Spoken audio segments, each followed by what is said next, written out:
আসন্ন কাথরিয়া ইউনিয়ন পরিষদ নির্বাচনকে সামনে রেখে চেয়ারম্যান পদপ্রার্থী আজিজ উদ্দিন সিকদারের জনপ্রিয়তা। কাথরিয়ায় আজিজ উদ্দিন সিকদারের গণসংযোগে সরব তরুণরা, বিশাল নাগরিক সমাবেশের প্রস্তুতি। নিজস্ব প্রতিবেদক, বাঁশখালী। চট্টগ্রামের বাঁশখালী উপজেলার কাথরিয়া ইউনিয়নে আসন্ন স্থানীয় নির্বাচনকে কেন্দ্র করে নির্বাচনী মাঠ সরগরম হয়ে উঠেছে।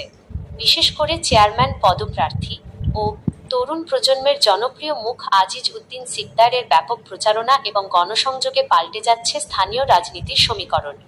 ওয়ার্ডে ওয়ার্ডে শক্তিশালী কমিটি, নির্বাচনী মাঠ নিজেদের দখলে নিতে আজিজ উদ্দিন সিকদারের অনুসারীরা ইউনিয়নের প্রতিটি ওয়ার্ডে নিরস কাজ করে যাচ্ছেন। জানা গেছে, প্রতিটি ওয়ার্ডে অন্তত ১০০ জনের জনশক্তি নিয়ে একটি করে শক্তিশালী কমিটি গঠনের কাজ প্রায় শেষের পথে। এই কর্মী বাহিনী ইতিমধ্যে ডোর টু ডোর গণসংযোগ এবং লিফলেট বিতরণের মাধ্যমে সাধারণ ভোটারদের মাঝে তার বার্তা পৌঁছে দিচ্ছে। আসছে বিশাল নাগরিক সমাবেশ। আজিজ উদ্দিন সিকদারের জনপ্রিয়তা ও সাংগঠনিক শক্তি প্রদর্শনের লক্ষ্যে বড় ধরনের প্রস্তুতির কথা জানিয়েছেন তার সমর্থকরা। অচিরেই কাথুরিয়া বাগমারা উচ্চ বিদ্যালয় মাঠে কাথুরিয়া ফাউন্ডেশনের ব্যানারে একটি বিশাল নাগরিক সমাবেশ আয়োজনের পরিকল্পনা করা হয়েছে।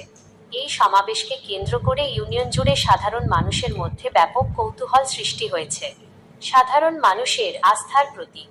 স্থানীয়দের সঙ্গে কথা বলে জানা যায়, সামাজিক অনুষ্ঠান থেকে শুরু করে খেলার মাঠ কিংবা এলাকার উন্নয়নমূলক কাজ, সবখানেই সরব উপস্থিতি আজিজ উদ্দিন সিকদারের।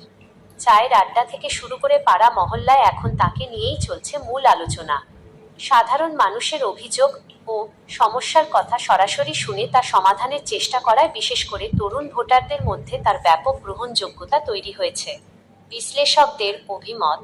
রাজনৈতিক বিশ্লেষকদের মতে, ছাত্র রাজনীতি থেকে উঠে আসা আজিজ উদ্দিন সিকদার যেভাবে তৃণমূল পর্যায়ে নিজের ভিত্তি শক্ত করেছেন, তা কাথরিয়ার স্থানীয় নির্বাচনে এক নতুন মাত্রা যোগ করেছে।